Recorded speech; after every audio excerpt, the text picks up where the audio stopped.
Hello everyone, my name is Dr. Matthew Worwood. And my name is Dr. Cyndi Burnett. This is the Fueling Creativity in Education podcast. On this podcast, we'll be talking about various creativity topics and how they relate to the field of education. We'll be talking with scholars, educators, and resident experts about their work, challenges they face, and exploring new perspectives of creativity.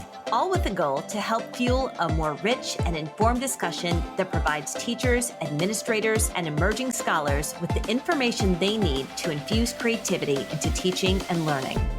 So let's begin.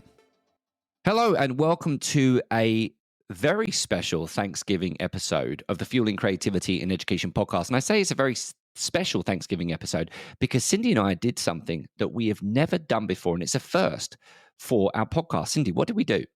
Yes, we had the opportunity to go to Dedham, Massachusetts, which is right outside of Boston, to the new TLC Studios. And TLC stands for Teaching, Learning, and Creativity Studios that just launched its opening. And it's designed by Fablevision and Peter and Paul Reynolds, who you may know from the book The Dot and Ish. And they held a it was a big noise summit with 15 different creativity and education specialists in this special studio.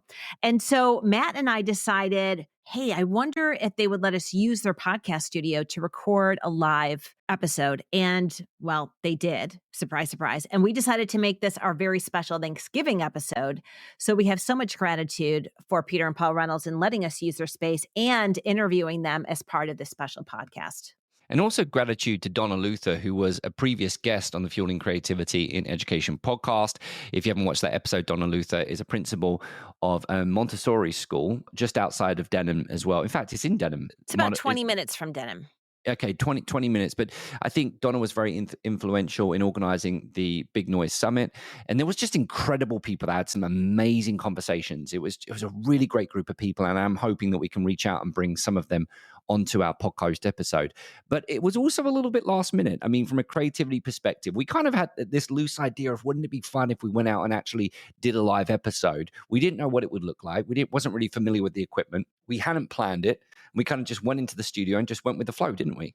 Yes. And I think at the end, we actually make a big noise and the energy in the room was palpable. I mean, Matt, I left there feeling so elated and so inspired to continue this work that we're doing and just inspired by all the participants that were there. Totally agree. So without further ado, Cyndi and I bring you our episode recorded at the Big Noise Summit at the TLC Studios for this special Thanksgiving episode.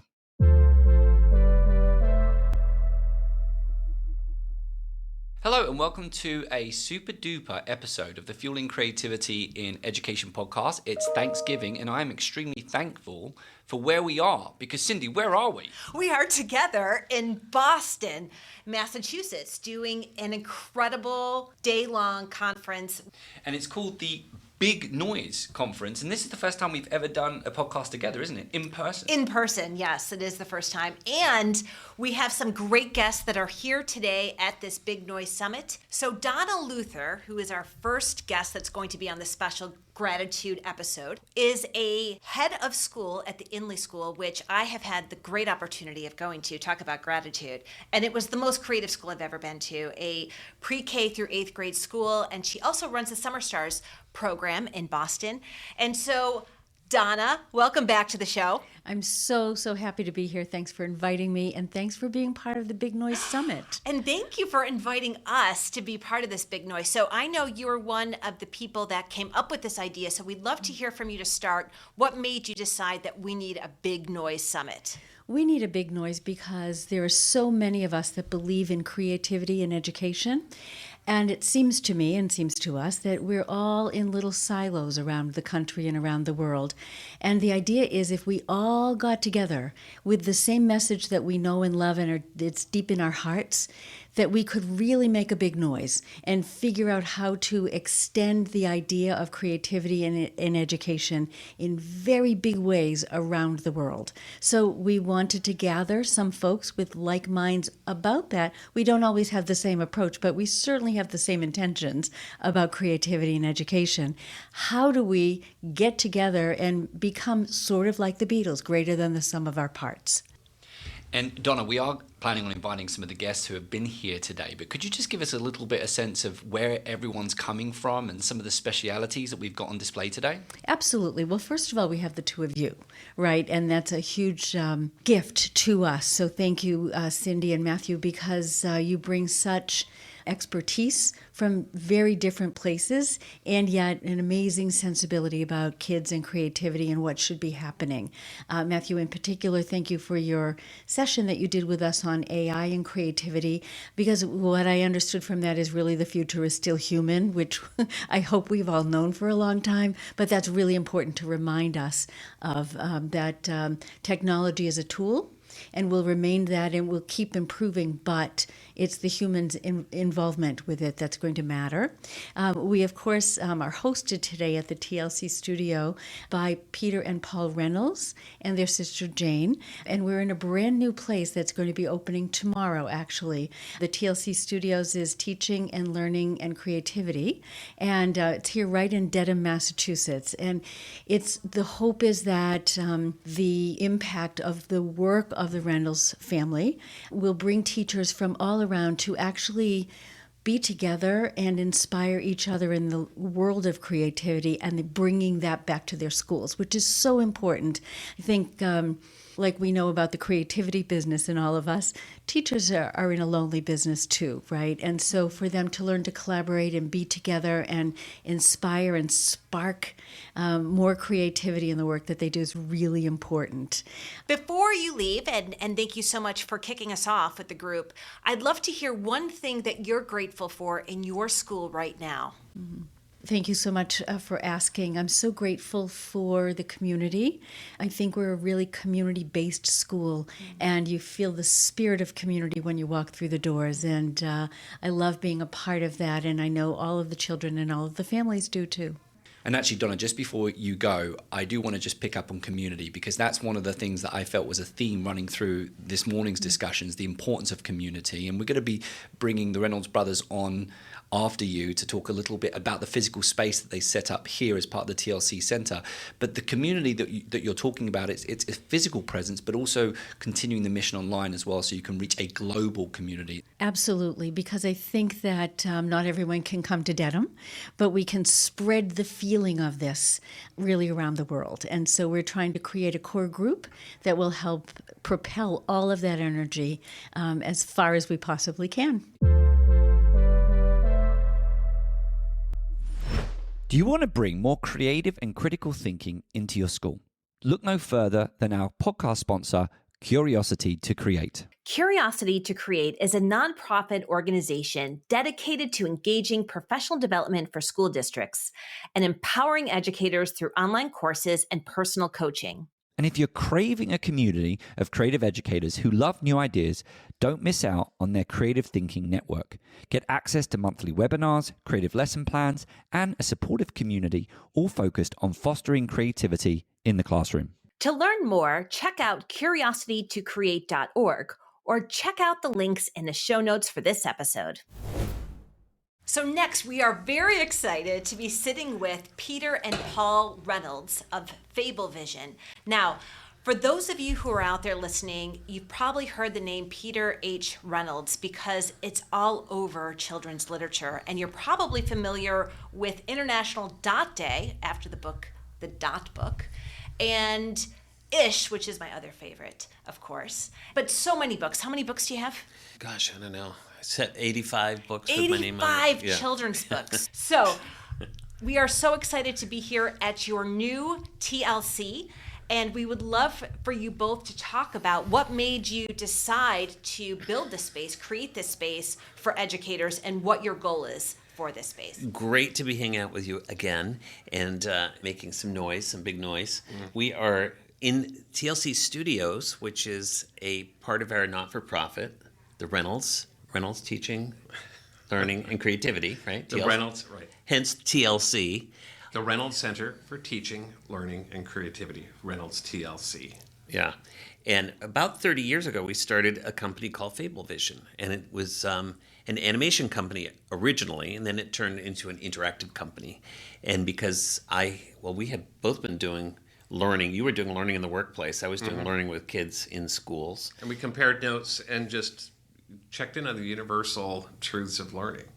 That you have to establish personal meaning, and it needs to be engaging, and the power of story to actually cause learning was key to the work we were doing with adults, just as it was with kids in the classroom. Yeah. And so we launched FableVision in 1996, so we're close to 30 years in. Along the way, there were also projects that surfaced that really needed a safe harbor, that were not ostensibly commercial in any way. So we launched our nonprofit, the Reynolds Center for Teaching, Learning, Creativity. And I'll just go back to FableVision, because FableVision, we have a really cool studio downtown Boston on Newbury Street, and was at the Boston Children's Museum. And during COVID, we moved to Newbury Street. But it is an incredibly creative space with 35 full-time artists, writers, programmers, recording artists, thinkers, and people doing great work helping organizations who are trying to make the world a better place, like whether it's through entertainment, Nickelodeon or Smithsonian, Jim Henson production, National Geographic.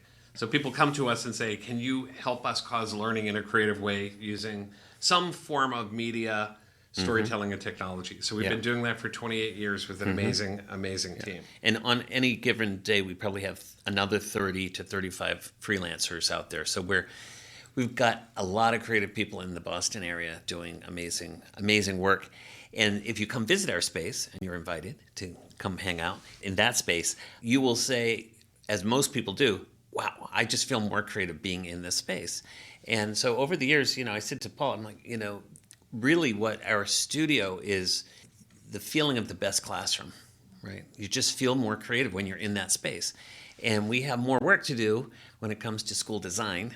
School spaces need to feel more, learning spaces need to feel more engaging and exciting and spark curiosity. So we thought, wouldn't it be cool to replicate the studio, but instead we wouldn't have clients. We would have teachers come in and hang out with us and see and feel what it's like to have a creative space, a creative learning space. And so and have a safe place to feel recharged, to have them build their own confidence to say, actually, I am creative. I'm getting more creative every day. And a place to do hands-on constructionist learning, where we want people making things, video, audio podcasting. And obviously kids are welcome too, all ages. But we have a special bias towards teachers, because we feel like teachers, number one of the hardest jobs ever. Number two, it's getting harder all the time, and under-resourced and underappreciated, underfunded. So we noticed teaching, learning, and creativity also stands for, right, it's TLC, and tender loving care, which is that's one of our missions, is to provide a little bit of love to the teachers that deserve it. Yep. And I do want to follow up on that, because that was the connection that I made immediately. TLC, I always talk about that, and quite often we say, well, I think they need a little bit of TLC. And there's certainly at times in the year we all need a bit of TLC, and of course educators, particularly during specific times of the academic year. I just want to go back a little bit, because we are in this physical space. Cyndi and I, as I said, extremely grateful for the opportunity to record this podcast in this physical space. One of the morning challenges at the summit was designing what a school might look like. And we had the freedom, we had all these different materials and coming up with ideas of designing a school without any boundaries. So I wondered if you could just elaborate a little bit more. What are the physical components that you see that have to exist within a physical environment when it comes to promoting and facilitating creativity? Well, I think color is one of the big ones for me. It's color and making it feel not like the school boxes that we all can remember. Not that can't happen. I think amazing things happen in rectangular boxes. But the way that schools are designed, I travel across the country and around the world, and I often see similar setup. There's a chalkboard in the front, and there's a teacher at the front, and there's a desk at the front, and all the tables and chairs are kind of faced toward the teacher. And I think one of the things, the way we design the space is very, very modular. It can change. And any given day, this whole space changes. Right. And it might be a space where you do want to hear, a sage on the stage, which it's a beautiful thing when there's an amazing sage to share. But we also like when there are round tables and people are gathered around, like today. Such amazing people who all could be sages on the stage, but they were around the table, which, of course, circular table. We love the circular table because nobody's at the head of the table. All ideas are good ideas, and that's one of our mantras. All ideas are good ideas. And we wanted to, like today, whatever people wanted to say, and then very quickly, we physically saw buildings built. Right. We saw these cardboard structures, and people's imagination. Yeah, it was fun to imagine the perfect learning space, and each group came up with a physical manifestation of that and some sketches to map out what components. Which is what we did in this space. We are in a space that was back in the 50s a bank, and it still has a bank vault. And so if you come visit us in Dedham Square, Dedham, Massachusetts, not just one town south of Boston, you will get to go sit in our vault, which you both sat in today, and it's all painted with blue clouds, and there are stars flickering, and there's low lighting, and there are books and toys and comfy places to curl up and just chill. And we're about 20 minutes just outside of Boston, just to let people know, because I think we referenced Dedham, Massachusetts. People listening to this might not know where Dedham, Massachusetts is, but we're just 20 minutes. And Massachusetts is in the United States of America, because I know this is a global podcast. That's right. People all around the world. So you are all invited. The entire world is invited to our TLC Studios. And for those educators listening, we did this wonderful activity that they just referenced to design our ideal creative learning space. And so we encourage you to do that with your students as a starting point, to have discussions about the space that you are teaching in, to hopefully enhance the environment that you have and the walls that you are working within. And just to build on that, Cyndi, one of our actions, our 10 actions for creativity in this book that we're hopefully going to bring out in 2025, talks a lot about maximizing the environment. And I'm going to throw it out there because it is a Thanksgiving episode, and I do want to encourage us to be thankful for things, is to consider your current environment and identify some of the physical attributes of your space that you're actually thankful for. And then when you've identified those things, consider how you might repurpose them or perceive them in a new way that perhaps might fuel a new idea in your current learning environment. I love that. And today we're celebrating, we call it the big noise, right? Because we're trying to amp up all the good things that are happening. And there's lots of creativity happening around the world. Sometimes, it's officially funded and sanctioned, and sometimes teachers just kind of sneak it in, and parents and people in learning spaces are just making it happen. And it's encouraging when you hear that good things are happening, and it's contagious, when you hear a good idea. So we are combining voices. So all voices need to chime into this chorus of creativity. And speaking of gratitude, we are grateful for creative educators, the ones who are doing the R&D work to invent new ways to cause learning in authentic and enduring ways. And people love to rail against public education. We actually know legions of teachers out there who are doing amazing work, breakthrough work, and really proving what is possible. That even in constrained environments, amazing creative learning experiences are possible. So a shout out to all the educators who are doing the good work, even despite all of the challenges. And we are planning on making a really big noise on this podcast in a very short while. But before we do that, you had mentioned parents. And I just want to come back to this physical space because, and one of the themes, I'd mentioned it with Donna just before you came on the show, that it seems like community is a big part of this and making connections to this community of educators that are out there doing great things. But we also want to make that connection to parents. I was wondering if you could talk a little bit about how we do that and perhaps how this space might serve as a place that can facilitate conversation between parents and teachers as well. Absolutely. Yeah, we forgot to mention parents are welcome here. And I love the idea of bringing parents in, talking to teachers. Of course, I'm a big believer that parents are teacher-ish. I mean, they are teachers as well, right? Because we're school happens to be teaching down the street, but when you get home, you're still learning. And there's so many learning opportunities to be had. So definitely parents are welcome. And speaking of community, if you come visit TLC Studios, right around the corner is our bookstore. We just celebrated 21 years in Dedham Square. And that is also a community space. Yes, it's a bookstore and a cafe, but it's a community space. And we encourage people to find their favorite community spaces wherever they happen to be. It might be a cafe or a park, or create your own, because this bookstore didn't exist 21 years ago. I walked into a little store that was closing, and I said, I wonder what this thing will become. And I slowly turned around, and I could see it shimmering into existence. Books and toys and blank books and art supplies. And by the time I had left the shop, I looked from the street, and I saw this little magical bookshop. I turned it into a watercolor. I shared it with Paul, and Paul said, let's make it happen. The Blue Bunny, books and toys. And I do want to do a shout out because I love the piano outside as well that says you can, in essence, play me. You're inviting people to play. And I do want to make a connection in a past episode. We spoke about the importance of, quite often we think about how, I want to be big and really be successful on a global stage. But there are also things that we can do in our local communities and be leaders within our local communities. And that's really important as well. And so it seems small, but that bookstore, when you go there, it's more than a bookstore. It's a lot more than that. And I think that piano represents that. That's lovely. Yeah, definitely. Everybody, you can make change happen in your home, in your neighborhood, and if we make those 8 billion changes, we will definitely be moving this planet to a better place.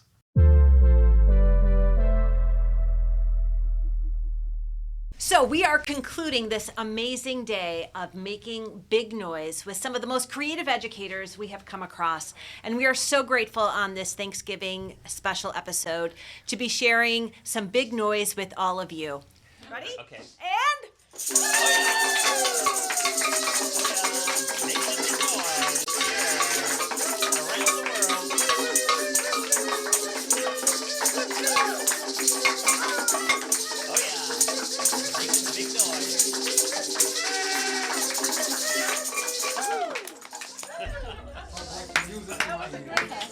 Thank you all. Thank you all. Thank you, everyone.